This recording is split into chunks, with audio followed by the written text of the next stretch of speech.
Today, I'm going to share with you a little bit about nonfiction text structures.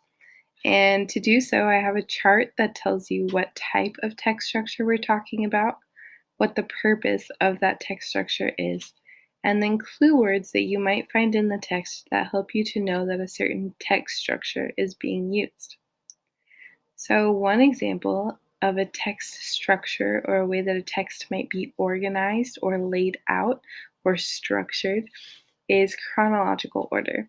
So that just means that the events in the text are told in order from when they happened in real life. And here it says the purpose is this text structure tells the story in order in the tells the order in which events occur in real life. Excuse me. This text structure tells the order in which events occur in real life. And then clue words that you might find in the text include first, next, last, or finally. And then it might also include years or just numbers. So again, that's chronological order. It's when the events in the story happen in order instead of jumping around like a flashback and then it comes to present day and then it's the future or something like that. Instead of that, all of the events occur in chronological order, in the order of when they actually happen in real life. And then the next one that we'll look at is cause and effect. And this text structure tells why things happen. So it will tell you because it was icy, we closed school, or something like that, where the cause is that it's icy outside and the effect is that school got closed. So because it is icy, we closed school. That's a cause and effect.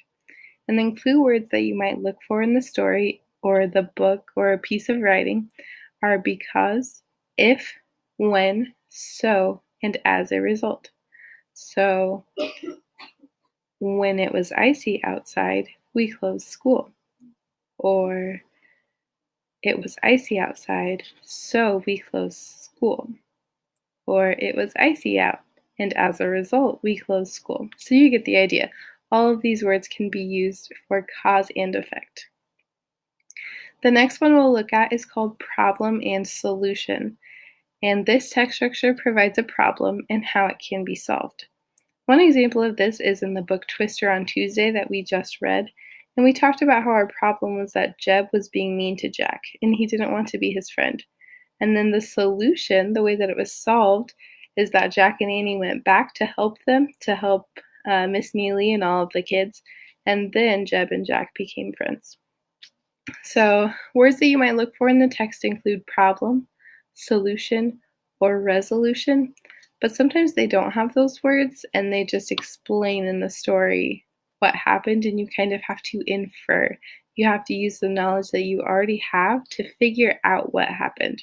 And you all did that with Twister on Tuesday, so I think you can handle finding out if a story is problem and solution. All right, and the last one we'll talk about is compare and contrast. And this text structure shows similarities and differences between two or more things. And you already know how to do that and how to find those things, so this one should be pretty easy for you. But words that you might look for in the text include however, on the other hand, similarly, or like or unlike. But again, I think you're pretty strong on comparing and contrasting already. But this will just help you. These words will help you to find in the text whether something is being compared and contrasted, or if it's a cause and effect or something like that.